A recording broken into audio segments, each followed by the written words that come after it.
Bonsoir ou rebonsoir. La loi du 11 février 2005 définit le handicap comme toute limitation d'activité ou restriction de participation à la vie en société dans son environnement par une personne en raison d'une altération substantielle, durable ou définitive d'une ou plusieurs fonctions physiques, sensorielles, mentales, cognitives ou psychiques d'un polyhandicap ou d'un trouble de santé invalidant.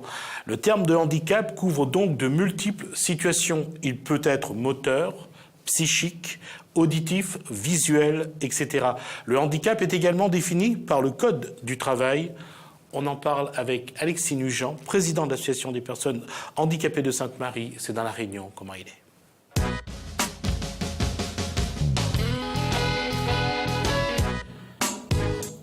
Alexis Nugent, bonsoir. On est donc président de l'Association sportive et culturelle des personnes handicapées de Sainte-Marie. Alors vous, demain, on va parler d'handicap, mais face à la cuisine, il y a un petit dénominateur qui fait plaisir parce que la cuisine, les gens aiment bien. Ah, tout à fait. Merci Télécréole de nous avoir invités. Je dis nous parce que même si je suis là, on a un groupe, donc nous avons invité la SCPH pour présenter un peu ce qu'on fait, ce qu'on a envie de faire justement pour amener ces personnes en situation de handicap à se découvrir, à se responsabiliser et surtout à croire en eux. C'est un aide aussi à la famille qu'on apporte. Le matin, ils viennent à l'association, donc les familles plus ou moins libres. Donc tout à fait, comme vous dites, Monsieur Ramoudou, demain on a prévu, enfin c'était travaillé pas mal de temps. On va juste situer votre lieu de rendez-vous, c'est donc à Sainte-Marie. À Sainte-Marie, dans le local de l'association, 51 du double 10. J'allais dire que c'est à côté de qui reste de l'ancienne usine de la Mare. Exactement. De l'autre côté de... Non, madame. C'est pas trop loin, c'est pas trop loin de madame non plus, effectivement. Donc, pour ceux qui veulent venir, combien d'adhérents vous avez dans votre association? Bon, en association, nous, on a, on va dire, 45 adhérents. Mais il y a 26, 27 adhérents qui viennent tous les jours. Mais après, il y a d'autres personnes qui ont une famille. Et là, donc, l'événement, ça s'appelle la semaine? C'est la semaine créole, la semaine patrimoine. On va dire. Donc, mais nous, l'association, avec son agent de développement, Mme Amangom, a décidé de proposer justement d'associer les parents aux personnes en situation de handicap pour justement confectionner un repas créole qui sera jugé par un jury. On va dire un jury totalement impartial. Voilà. Et qui adore manger. La question, c'est sur une semaine?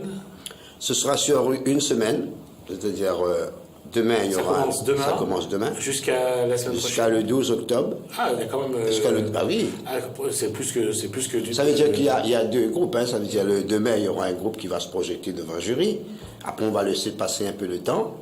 Le 12, on refait notre groupe. D'accord, un groupe de personnes avec un jury. Et bien sûr, on croise les doigts pour les groupes. Alors, d'abord, vous avez préparé des menus que vous avez cachés, donc tirés au sort, pour que les gens sachent ce qu'ils vont préparer. Ouais, c'était une surprise parce qu'on ne peut pas dire on va faire un carré comme ça. Quand on tire au sort comme ça, ça va donner aux parents et aux personnes de réfléchir comment on va faire un repas comme dans le temps longtemps avec nos anciens cordons bleus, nos seniors. Comme ça, au moins, ça fait plaisir. Alors, donc demain, ceux qui ont été tirés au sort demain, ce qui a été tiré au sort, c'est le... Demain, vous faites quoi? Demain, il y a un rougail à mourir, et puis carré grain blanc, des haricots blancs, comme on dit, et puis avec un salade concombre. Je ne sais pas comment ils vont concocter ça, salade concombre, et puis différentes sauces piment. D'accord. Alors, puisqu'on parlait tout à l'heure, je vous parlais de la loi du 11 février 2005, là, tout ce qui est personnes handicapées, on va écouter un témoignage, c'est celui de Duguette Marianne. Elle vient d'écrire un livre qui n'est pas encore sur le marché. Duguette Marianne souffre de l'ataxie de Friedrich. La maladie de Friedrich, ou ataxie de Friedrich, c'est une affection génétique évolutive due à l'atteinte de certaines cellules du système nerveux. Donc, c'est une maladie neurodégénérative. Cette maladie se traduit avant tout par des troubles de l'équilibre et de la coordination des mouvements volontaires, c'est ça l'ataxie. Donc, je vous propose d'écouter je dirais, son témoignage et on revient dessus pour justement voir un peu comment ces personnes abordent leur maladie. Mon handicap, il s'appelle l'ataxie de Friedreich, une maladie génétique, neurologique, évolutive et incurable. C'est une maladie rare. À quel moment tu as commencé à ressentir les effets de cette maladie? Oula. Ça fait très très longtemps. Déjà, je suis partie en métropole à l'âge de 14 ans pour me faire opérer d'une scoliose. Et on ne savait pas que c'était... C'est l'un des premiers symptômes de la maladie. Et après, vers 20 ans, un docteur à Saint-Pierre m'a dit « Madame, j'étais à l'université, et mon fiancé, après des examens, il m'a dit « Voilà, vous êtes atteinte d'ataxie de Friedreich, je vous donne les coordonnées de métropole, ils font tout là-bas, etc. » J'ai rien compris à ce qui m'arrivait. Je suis arrivée à l'université, j'avais pris une chambre à l'université, je les ai appelés, ils m'ont envoyé 2 consultations. Forcément, ça allait arriver, j'ai fait une grosse déprime, et puis après, j'ai dit, bon, ou je me laisse aller, ou je me bats. Et quand je suis là aujourd'hui, c'est que je me bats. Voilà, en gros. Alors, Ça ne m'a pas empêché d'aller jusqu'en licence. Même si c'était dur. J'ai eu ma licence en géographie et je ne pouvais pas faire une biogéographie sur les pentes de la Réunion, c'est impossible. Avec un fauteuil, je ne veux pas aller sur les pentes de l'île. Vous avez vu comment c'est. C'était pas possible, j'ai dû m'arrêter. C'était un déchirement, mais bon, c'est comme ça. vous avez fait le lycée, vous avez fait une licence en géographie. Qu'est-ce qui s'est passé après? Qu'est-ce qui s'est passé après?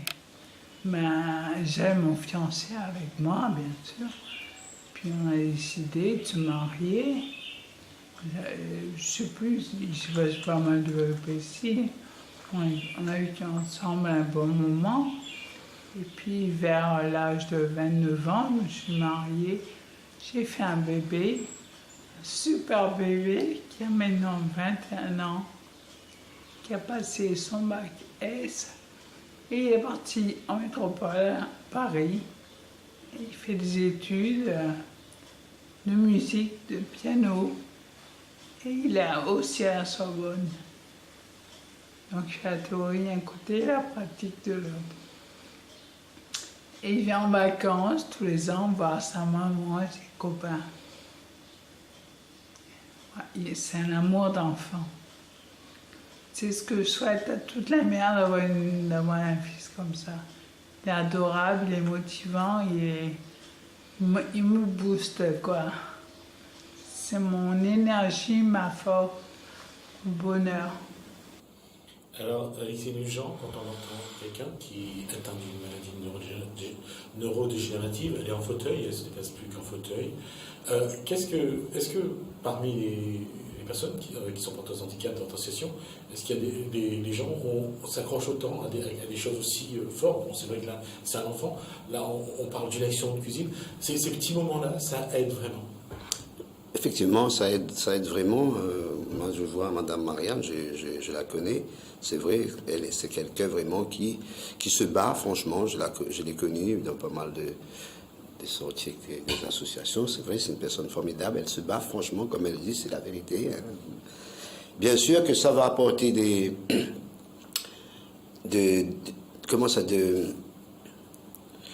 ces personnes vont se sentir valorisées. Ça va apporter des valeurs. Ils vont se sentir écoutés. Comme tout à l'heure, j'ai vu l'émission avec les autres, là, les aidants. Comme dit monsieur Jean-Marc, dit, quand on les voit qui s'épanouissent, nous, on est contents.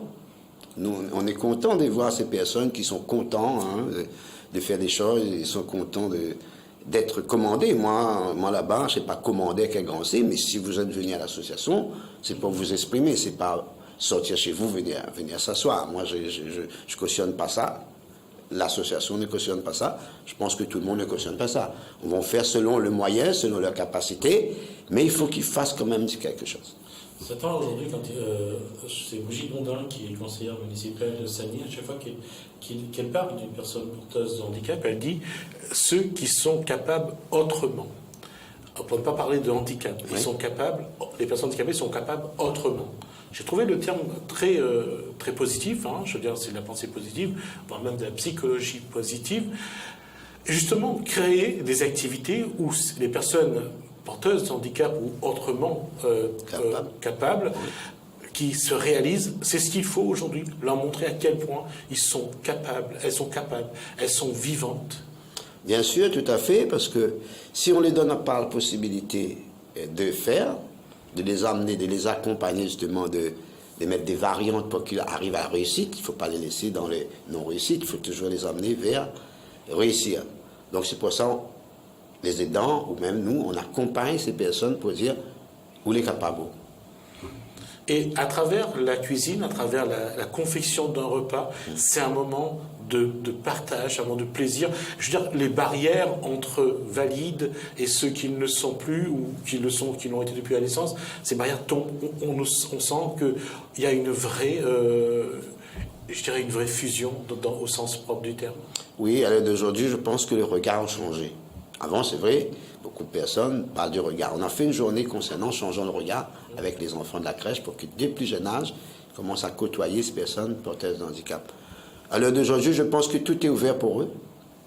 Il suffit seulement que ces personnes veulent. Parce qu'il y a des gens qui sont là, exprès pour eux. Des gens qui, comme tout à l'heure, les gens disent, pour eux, c'est vraiment voir ces personnes faire quelque chose, réussir. Et quand ils réussissent, nous aussi, on est content de notre travail. On voit qu'on a apporté quelque chose, se sent utile de ce qu'on a fait. Ouais. On va faire une petite pause, on va passer à un sujet sur les accidents professionnels et c'est un reportage de Jacques Marin. Il faut savoir qu'à La Réunion, il y a 25 accidents professionnels par jour, soit un accident toutes les heures. La question pour la Chambre de commerce et d'industrie de La Réunion, c'est comment élaborer des outils de la prévention des risques professionnels. Florent Montrouge et Noël Fouque, des spécialistes, apportent les premiers éléments de réponse. Ils sont au micro de Jacques Marin.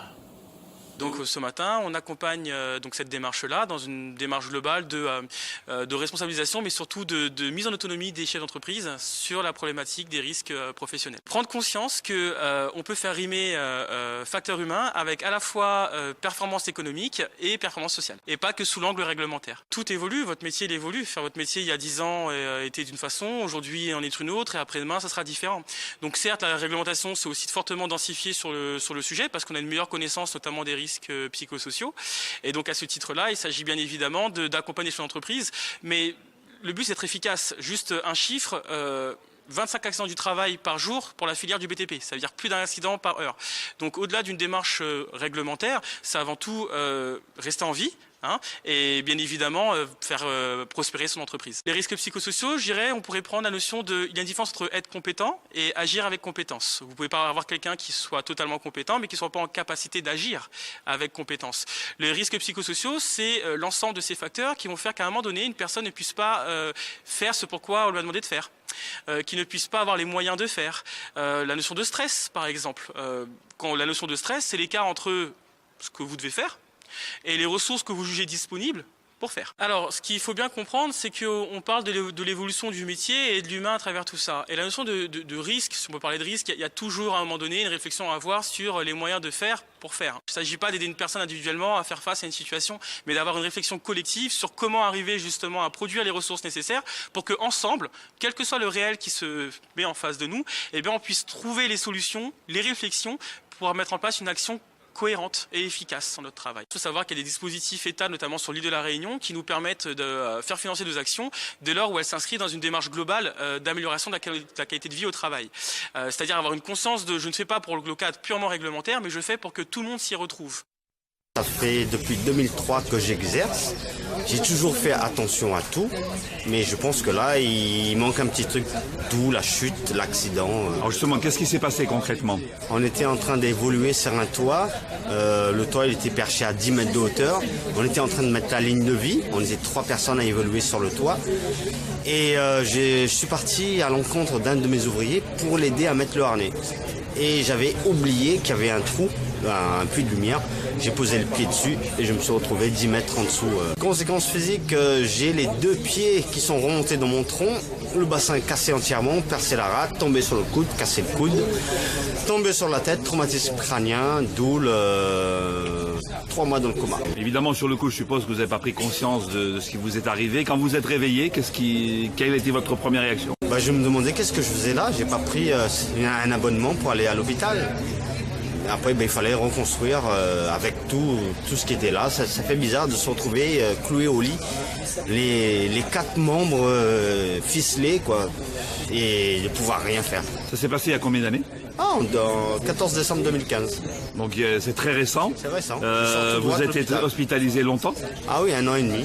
D'accord. Je sors de l'hôpital, là j'ai fini ma rééducation, ma convalescence en décembre 2016. Aujourd'hui, qu'est-ce qui vous est empêché de faire? Qu'est-ce qui vous est interdit justement par votre situation physique? Ce qui est interdit, c'est de mal faire les choses. Donc je me consacre tous mes efforts, tous les moyens pour bien faire les choses. Parce qu'a priori, j'ai mal fait les choses. Peut-être pas assez bien. Psychologiquement parlant, c'est dur de reprendre la barre, mais il faut tenir la barre parce qu'il y a plein de personnes qui comptent sur vous, votre famille à vous, vos ouvriers à vous et tous vos clients, tout le monde qu'on connaît, quoi. Et c'est pas parce qu'il nous est arrivé un mauvais passage qu'il faut baisser les bras. Au contraire, il faut lever les bras. Et ce qui ne tue pas nous rend plus forts. L'entreprise est mise en sommeil automatiquement. Mais j'avais eu un avantage, c'est que j'ai toujours payé le RSI. Donc le RSI m'a appris la suite de tout ce qui est santé, tout ça, quoi. Il a tout pris, quoi. Et par rapport à vos employés? Mes employés, ils ont arrêté tout simplement. Donc ils ont été mis en chômage technique? Oui, un chômage technique, en sommeil, quoi. Mais ils ne voulaient pas continuer sans moi. Donc ils avaient besoin de moi. D'accord, donc pendant 2 ans, plus d'activité. Et vous... Autant donc au direct, et je rappelle qu'on reçoit Alexis Nugent, donc président de l'association sportive et culturelle des personnes handicapées de Saint-Marie. On parlait donc de ce concours qui commence demain, où chaque groupe, un groupe va confectionner donc pendant la matinée, je suppose, oui, un repas, donc rougail morue, riz, grain blanc et salade concombre. Oui, c'est ça qu'ils ont retiré au sort dans le panier. Donc c'est à eux de trouver comment confectionner ça pour donner attention au jury, parce qu'ils seront notés. Donc après le 12, quand les 2 groupes auront passé, on fait une soirée remise récompense le 28 octobre. Là, on remet les récompenses au groupe. Alors, quand on parle de l'occupationnel pour les personnes autrement capables ou porteuses de handicap, là, qu'est-ce qu'il faut mettre en avant pour que les personnes qui ont besoin d'activités pour vibrer, pour vivre tout simplement, à quoi il faut penser d'abord? Ce qu'il faut penser, il faut beaucoup d'accompagnement. À l'heure d'aujourd'hui, l'association, nous, on est à 3 pour accompagner. Le nombre de personnes augmente. Donc si maintenant, à l'heure d'aujourd'hui, on trouve des partenaires pour justement nous permettre de pouvoir prendre des personnes qui font du sport, qui font de la culture, de la plastique, justement, pour occuper leur temps. Et quand on dit occupationnel, eux, ils nous occupent aussi. Ça veut dire c'est dans les 2 sens, ils nous occupent, on les occupe. Pour les emmener justement à exposer leur savoir-faire, à confronter d'autres groupes, comme dernièrement l'association est partie en métropole en danse avec un chorégraphe de l'association Soidaise qui nous a emmenés à Bourges. On a amené des médailles d'or, médailles d'argent. Donc j'étais très fier de pouvoir se projeter ailleurs. C'est pas rester seulement ici. Je veux dire ici, parce que Sainte-Marie seulement, aller dans d'autres quartiers de Saint-Pierre, de Saint-Louis, rencontrer d'autres gens, d'autres associations pour s'exprimer autour du sport, de la culture, rencontrer d'autres gens. Je pense que c'est ça qu'ils veulent. Qu'est-ce que demandent aujourd'hui le plus souvent les personnes autrement capables ou porteuses de handicap? Qu'est-ce qu'ils vous demandent comme activité? Qu'est-ce qu'ils ont envie de faire? Qu'est-ce qu'ils ont envie de faire? Ils ont envie de tout faire. C'est des personnes qui ont envie de tout faire. Mais nous, on a mis un accent cette année sur connaître leur île. C'est-à-dire, on les emmène dans des endroits, dormir 3 jours, faire cuire manger ensemble 3 jours, vivre indépendamment, se rencontrer, pratiquer du sport, rencontrer d'autres gens.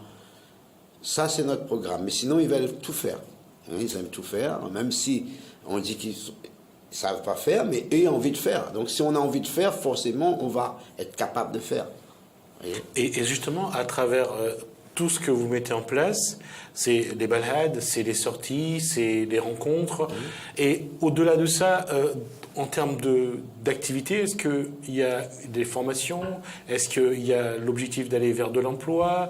Est-ce qu'il y a l'objectif de faire en sorte que demain, ils sont le plus autonomes possible et puissent à leur tour apporter de l'accompagnement à d'autres personnes autrement capables ou porteuses d'handicap qui auraient besoin d'eux à ce moment-là? Bien sûr, c'est une volonté. Hein. Aujourd'hui, ils ont leurs prestations. Après demain, il faut dire, j'ai plus envie d'être dans cette prestation, je vais chercher du travail. Allez, on va à Cap Emploi ou on va ailleurs, on va se positionner, travailleurs handicapés. C'est une volonté aussi après, hein, d'accord? Donc nous, on est là, on les propose. Il y a des personnes même qui veulent passer leur permis. Moi, l'association a trouvé une école adaptée, tout ça, pour essayer de les emmener justement à être comme tout le monde. Bien sûr, ça va dépendre de leur docteur. Qu'est-ce qu'ils vont dire? Est-ce que c'est capable ou pas capable? C'est le niveau de leur handicap. Tout à fait. Bien sûr, et en plus aujourd'hui, comme la boîte de vitesse est automatique, ça, surtout pour les paraplégiques, aujourd'hui, le problème est plus ou moins résolu. Et pour résolu. D'ailleurs, la vitesse même la vitesse est au niveau des mains aujourd'hui pour certaines voitures. Exactement. Et cette volonté à la rigueur, de vivre pleinement, peut-être pas de ressembler à ceux qui sont valides, mais surtout d'être vraiment, de vivre pleinement leur vie. Et ça, aujourd'hui, est-ce que une personne autrement capable ou porteuse d'handicap peut aspirer à vivre vraiment pleinement sa vie? Avec nous, il y a des personnes qui sont venues nous voir pour nous dire « j'ai envie d'avoir ma propre maison ». Hein? Donc, après, bien sûr, il y a un travail à faire, c'est-à-dire que les parents nous ont fait un projet pour accompagner cette personne. On l'a emmené à l'association, il a fait un repas, il a servi le repas. Ses parents sont venus, avec les tuteurs, sont venus pour voir vraiment, l'heure d'aujourd'hui, cette personne est à sa maison. Donc il y a des personnes qui demandent, les collectivités ou les gens autour vont leur donner la possibilité, bien sûr avec un suivi, mais après, bien sûr, il faut toujours un suivi avec eux, mais il y a beaucoup de personnes qui, à l'heure d'aujourd'hui, ont leur propre maison. Il y a des gens qui interviennent avec eux, ils vont faire leurs courses. Oui, ils sont comme tout le monde. Cette autonomie, cette intimité amène la question qui, aujourd'hui, n'a pas trouvé de réponse au niveau des lois, c'est une vie intime. C'est d'avoir une intimité, c'est avoir une sexualité. Et la sexualité des personnes porteuses d'handicap ou autrement capables reste une question en suspens parce qu'il y a des choses qui se font en Suisse ou au Canada, par exemple, mais qui ne se font pas en France. Oui. Quand je dis il y a autre chose, c'est ce qu'on appelle les assistants sexuels qui existent dans les pays comme la Suisse ou comme le Canada, mais que la France aujourd'hui ne tolère pas parce qu'on assimile ça toujours à la prostitution.